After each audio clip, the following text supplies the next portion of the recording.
All right, I think I'm happy. You happy? I'm happy. Is Rocky happy?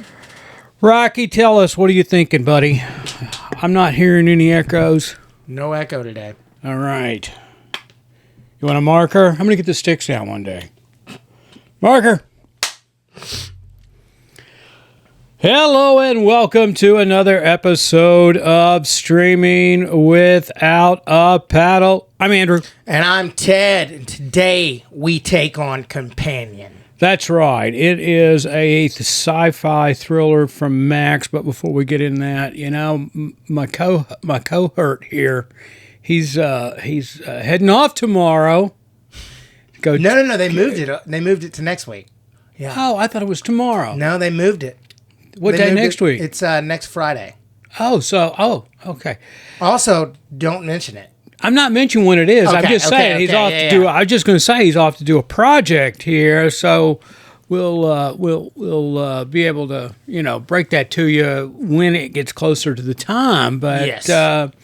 It adds a little legitimacy to us sitting here behind these mics. I mean, at least one of us is still working. I'm pulling you in to produce something. All right, as Ted said, we are taking on this HBO Max original called Companion, and it is starring Sophie, Thatcher, Jack Quaid, Lukas Gage, Megan Suri, Rupert Friend, and Harvey Gillén. That's all I'm going to do. Gillén. Sorry.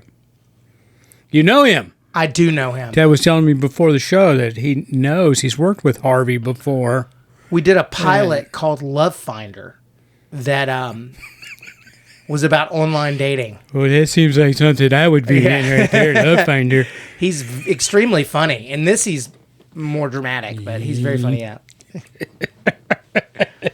Are you the gatekeeper and the keymaster? Yeah, that's good. That's a Love good Finder one. right That's there. It was too ahead of its time. We did it in 2011. Okay, yeah, well, often these things are ahead of their time. So, anyway, all right, Ted, you want to walk our listeners and viewers through what this is about? Yeah, so it's a group of friends. They're going to party at a lake house. And in this, I'm going to say it's in the future a smidge, not a ton. Right. A little bit, maybe 5 years. And I have no idea. At this point, there are companion robots that are significant others, whatever you want them to be. And the girl, Sophie Thatcher, she is a companion to Jack Quaid. And when she gets there... we got to give it away. This Russian guy that owns the house, he starts to hit on her. You don't know she's a robot yet. And then she kills him because Jack Quaid had turned up her aggression. Well, he reprogrammed her. Yeah, he reprogrammed her. He reprogrammed her, and she kills the Russian, and then it turns out that the Russian had a bunch of money they were going to try to get anyway, and then all hell breaks loose. Yeah, two of the friends, Kat, played by Megan Suri, and Jack Quaid, who plays Josh, they're in cahoots with each other on this because Megan Suri's character, Kat, is dating Rupert Friend, and I loved it when you Google it and you bring up the cast here. He's just known as the Friend. Oh. Not Russian. Not Russian? Not Russian. But anyway, because she's well aware of all this loot that he's got and knows how to get into the safe to get it. And she's kind of established in Josh's head that he's like mafia. So that's one of the reasons Jack reprograms his AI robot companion, Sophie, because so that she would kill him. We should note that these robots don't know they're robots. They have memories. They have the whole thing. Yeah, it's totally an AI thing. Which, I'm watching this, Ted, and I'm getting a little nervous because we're on the prefaces of this. I mean, Mr. Elon Musk is, going around touting. Of course, we don't know what he's really got. And of course, he's also using Kim Kardashian to promote this line of robots that he's building. But, if you were a fan of Elon Musk and his robot building, I want you to watch this movie because I really think this is exactly how it could go down. I think this is, when I watched this, I almost texted you. I watched it last night and I was like, this is reality in 10 years. Because you get these robots, even though they're programmed not to harm any living thing, then comes, somebody like Jack Quaid in this case and reprograms it so it will kill. It scared me. It made me nervous. If you think that I'm getting a humanoid robot to live in my house with me, I am iRobot Will Smith. No way happening. I'm with you, but my thought went a little deeper than this because I think we really are. I mean, I've seen these robot things that they're building and and incorporating with AI and I've seen them on the shows and YouTube and all that. And it's a reality. Mr. Musk is making a big deal out of his. But it got me thinking. And, for people like myself and that's all I can speak to is myself.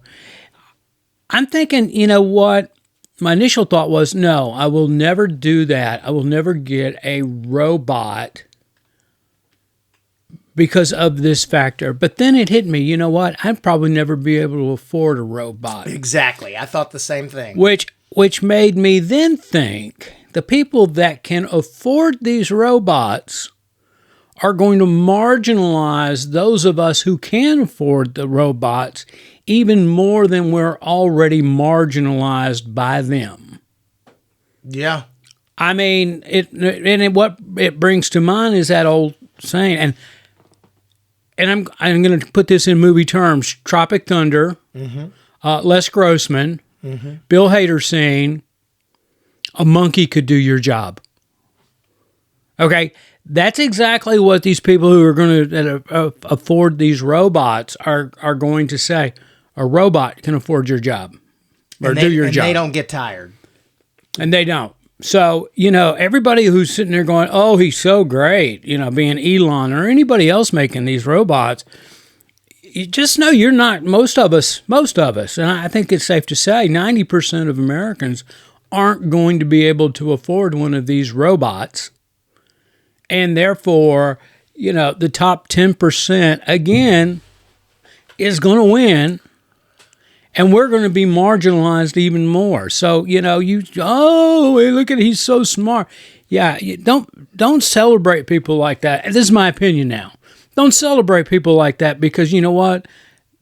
They're only making you less valuable. Yeah. I mean, seriously. Of course, I concur with you completely. I mean, just think about it. But these robots exist just like this and what they're doing. And I don't think this is far-fetched. I agree with you. This is 10 years in the future reality. As soon as they can figure out how to make something that looks like real skin, that's it. Yeah, I mean, because they already have the robots that look. I don't even think it's going to take that, Ted.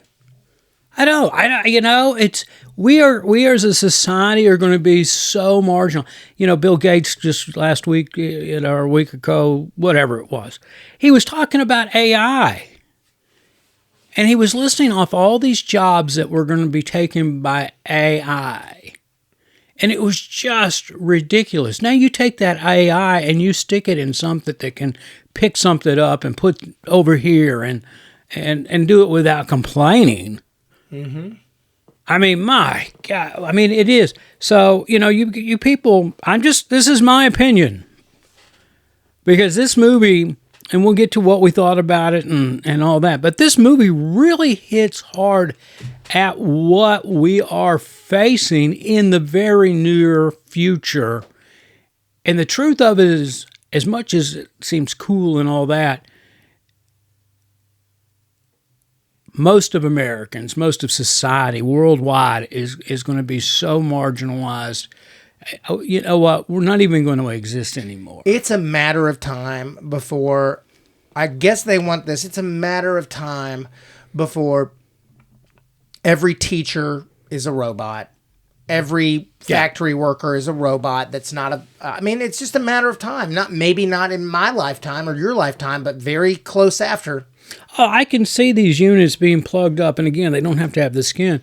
You know, if you get a car and the check engine light comes on, you go put your code tester in there, you plug it in and it pulls up a code, you look up what the code is, it tells you what it's wrong and all that. Here's how I'm seeing this. I'm seeing these robots go plug themselves into the code tester on your car, and then they go around and they go and fix it wherever it is. That's it. I mean, that's, you know, okay, stay plugged into the car, then start the stupid thing up from underneath the hood and make sure, you know, the timing's on, whatever it might be. I mean, this really, again, my thought process went to the fact that there's a reality of we are all going to be so marginalized here in the very near future that it's not even going to be funny. I don't know. The question I always go back to, and we'll get a number in a second, people. Sorry. But we'll get to what we thought. But what I would say is I don't know where, besides the 10% that has all the money, where everybody else is what they're going to do for money. Nothing. There won't be anything to do. We're gonna be like all those other movies we watched, Twisted Metal and all that. The Last of Us. We're gonna be scavengers. It's all gonna be about scraps for us. Because there's just not going to be a place for us. These robots and this AI stuff, they're going to be the doctors. They're going to be the lawyers. I mean, teachers. The judge is going to be AI. Cops. And that's going to be, you know what, you think about it too, when the point of a lawyer being, or a judge being AI, you know, it takes all the emotion out of the case. It's cut and dry. It's going to be simplified because they're just going to apply the law. That's what it is. I mean, it's just, you know, and there's not going to be any jurors. Everything's going to be heard by a judge, and it's going to be processed through AI. Anyway, we get off, but let's get back to this movie, Ted. You just have to have a cool $250,000 to buy a robot, and you're good. This is scary stuff. Yeah, I mean, this is really scary stuff in the sense of, I came up with the thought process. I'm not celebrating people making these things because I think that it is going to eliminate 90% of the world. I mean, it is. I mean, it's just the bottom line. I want to say this. Every Black Mirror, Terminator 1 and 2, every iRobot, everything where robots come into the picture, like where they look like us and talk like us and have their own personality and whatever else, every single thing ends in disaster. Well, yeah, I'm not arguing that. And until they get these things looking like us, we are all going to be jesters. Well, they're going to get them looking like us. We are going to be here for nothing more than entertainment's sake for our peers. So, to all those comedians out there, you're going to have the most important job of all because society's going to be depressed and we're going to need a good laugh. Right? It is depressing. Oh, it is. Have you ever watched that Steven Spielberg AI, that movie AI? No. Oh, man. It's from like 2000. It is so depressing. I'm not. This movie depressed me.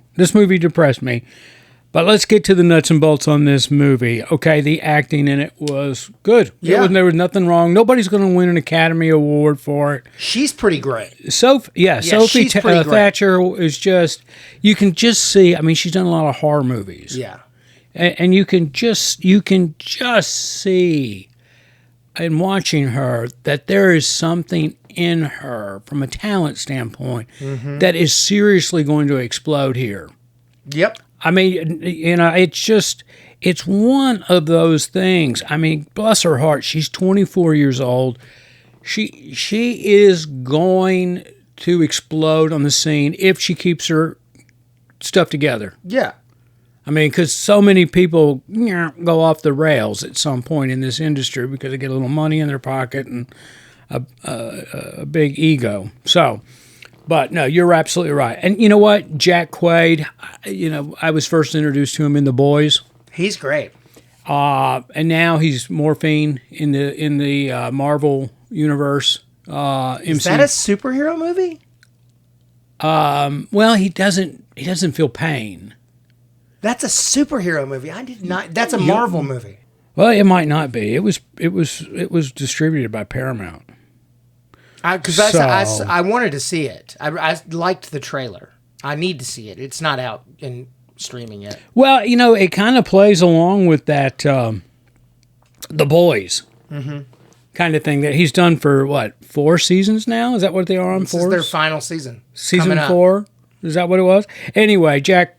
And if you don't know, Jack Quaid is the son of Dennis Quaid and Meg Ryan. A lot of Meg Ryan in him. Like, he really has a lot of her acting tendencies, young Meg Ryan. I thought that, too. He looks like his dad, except for his nose. He's got his mama's nose. Yeah. That little button nose. But he has her style of acting. He does. He does not Dennis Quaid. No. Which, if for our listeners that aren't older than 35... Dennis Quaid and especially Meg Ryan, she was the queen of rom-coms. Queen. I mean, I think, and Dennis Quaid did quite a few rom-coms when he was younger. So, a lot of easy comedy kind of movies and nothing too hard, not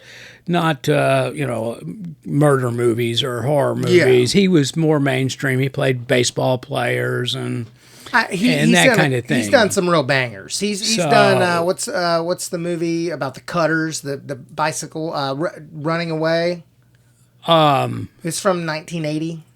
Okay, yeah, I know the Cutters. The Cutters is the team. Yeah, right. The bicycle team. Yeah, the rookie. Yeah, he's the rookie. Yeah, if it's an old jock, he played him. Yeah, Any Given Sunday. Right, he's a very ripped up old man. Recently ventured into the darker stuff because he's doing that series. I forget what it is. He did the Reagan movie that bombed. And well, that's okay. I heard an interview with him where he was like the greatest president of our lifetime, and I was like, oh, buddy. I don't know if he was the greatest president of our lifetime, but sure. Yeah, I'm not sure about that either. So, yeah, A Dog's Purpose. There's one of Dennis Quaid's movies. Wonderful movie. Yeah, Inner Space. Yours, mine. Oh, Inner Space was great. Is the jam. That was great. That was probably one of his best movies, to be honest. Yours, Mine, and Ours. I mean, he was just more of a kind of inspirational kind of story guy. No, that's who this. I kept watching this and trying to be like, where did I just watch this girl? Where did I just watch this Sophie girl? Heretic. She was the lead girl in Heretic that I just watched. Opposite Hugh Grant. That movie there. Yeah. So anyway, and I'm glad to see. When The Boys came out and Jack Quaid was in it, I was like, and I was like, okay, he was all right in it, but he's really starting to show his chops, and he did such a good job in this movie that, in my mind, he really kind of solidified himself as being a next-gen actor of quality, and he's 32. He's great. And those two, Sophie Thatcher and Jack Quaid, they're the mains in this movie. Lukas Gage and Megan Suri and Ted's buddy here, Harvey Gillén. They're all great. The thing, this movie was directed by Drew Hancock. Okay, This, according to IMDb, is his first directing of a motion picture. He done some TV before, but that was way back. It was like 20. It was 14 years ago. Was the last time he directed. But he has done a lot of writing, and he wrote and directed Companion.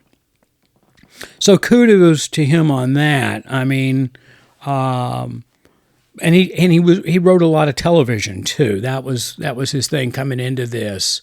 I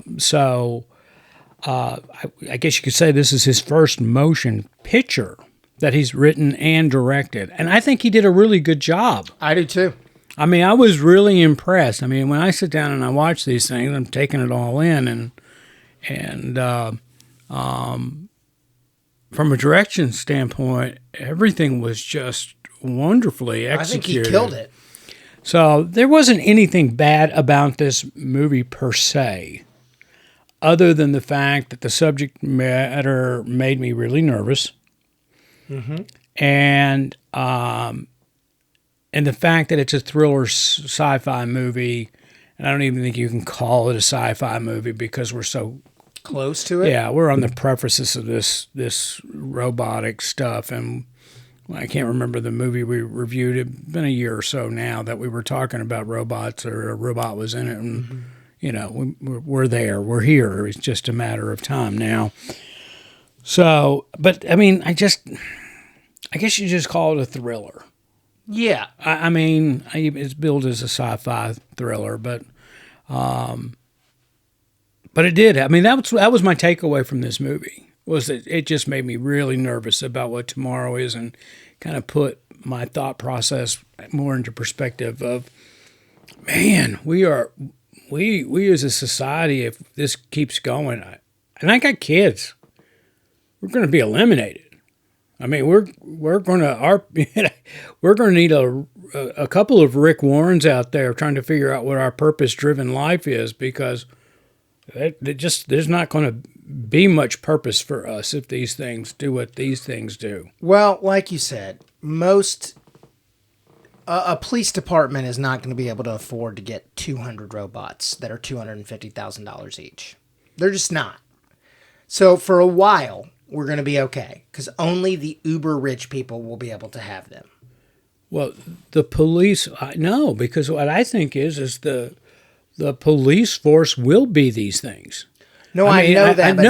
I mean, the rich people that own these things, they're going to dictate it. I mean, you just think about it. All right, the United States government comes in and they basically have big old pocketbooks, and so all FBI, CIA, and all those guys become robots at some point, right? And just because we're paying for them. And then that money and resources are going to trickle down because, the government's going to cut a deal to whoever's making these things and say, okay, you just provide these things and you get a tax credit or something like that. Yeah. Because the truth of the matter is if you get into that position, the only sort of income is or taxable or income for the country, tax base is going to be off of rich people. Because the poor people, which will be everybody. Yeah. And you think about it too, is the poor people's income tax bracket will go up. I mean, there's just no way around. Okay, you don't make that much, but 40% of it needs to go to them. Or 70. Well, this is terrifying. No, I'm sorry. Ted probably walked in here and, oh, good, we're going to talk about robots today. I'm in a good mood. Damn, Andrew, you depressed me. I mean, I think we've got a little time. I do feel for my niece and your kids and those people. Like, this is going to be a reality in 10 years. This is. And like, you are going to be 32 and like, you have a lot of life left. And like, it's just, you're going to be shackled for your whole life. I'm just seeing this as it is. I mean, I'm not some soothsayer here, and this is what it's going to be in the but I really see this as a reality, and you start walking things back and trying to figure out, okay, is my job safe? well, if it's not, how am I going to make money? I mean, and you look at your kids, and what are they going to do to make money? I'm not going down that road again. But this movie really scared the crap out of me. All right, so having said that, let's get to some happy scores. Yeah, let's get to some scores. I'll go first. Okay, please do. I'm going to give this like a 71, 7.1. Okay. All right. I enjoyed it thoroughly. I think it's a good movie. I thought the script was good. Everything was good. She was great. Jack Quaid was great. Yeah. The acting was great. Harvey Gillén was great. Right. Lukas Gage is kind of everything he's been in. He's kind of great. I just I don't know. I don't know. It's nothing above a 71 for me. Okay, I'm a 7.5. Okay. I mean, it's just a middle C, but it is a middle C because the performances in it were spot on. Everybody was believable, especially the two individuals, Sophie, Thatcher, and Lukas Gage, who played these companion droid things. They did great. I thought it was well directed. And you know what? I think the script on it was spot on. There wasn't a hiccup in the script. Everything made sense. It clicked right along. I mean, this thing's only an hour and 37 minutes. It flew. Yeah. I mean, from the first minute you like it opens and you're like, oh, okay, we're in this. Yeah. I mean, it did. It was bada bing, bada boom going through. So that tells me it was a well-written script. And everything made sense. And there wasn't a lot of, well, that didn't make any sense. Yeah, there wasn't any of that. Yeah, no. I mean, so but it was an average. It was a good movie. I mean, it was a 7.5. I mean, yeah, I'm with you. I agree. I mean, I've been watching a lot of these one bite things lately, and so, I mean, if Portnoy. Dave, Portnoy, yeah, and, if this was a pizza and it's a 7.1, 7.5, that's a good score. Good score. Go watch it. And again, this is on Max. But it scares the crap out of me. I walked out of this just thinking. I was like, oh wow. And then I thought, after I watched this, okay, I'm gonna make myself feel a little bit better. I watched The Last of Us. Oh no! Oh no! I told you. Yeah, you told me. I told you. Oh, no. So after watching that, I still needed something to clear my head of this. So I watched, and I did a short on it on our YouTube channel and our Facebook group. It's called The Order, starring Jude Law. Oh yeah. Yeah. Oh my God. About white supremacist. Oh, what is up with you? Nicholas Holt's in it. I've seen the trailer. He's amazing, and anyway, and so is Jude Law. But it wasn't American History X, but close. But it was along that vein because it dealt with white supremacy. So anyway, I did a little review on that. So watch what I thought about that on our channel, and but there you go. No, good movie. Great. I enjoyed it. Good movie. It just depressing as all get out because, I mean, if you're like me, I mean, I think this reality is just going to hit you in the face like a meringue pie. That where are we going to be in 10 years?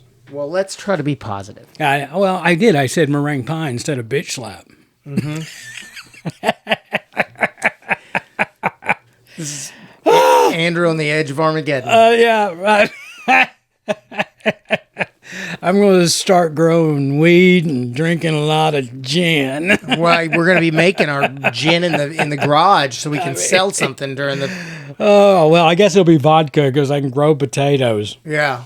There you go. Planning for the future. All right, everybody. On that note, please do us a favor. Please like or subscribe to the channel. Also our Instagram. And Instagram, and that way we can start monetizing this show, and we won't have to worry. Exactly. Right? You think the stock market crashing this last week was a big deal? Wait 10 years. Wait till the robot wars happen.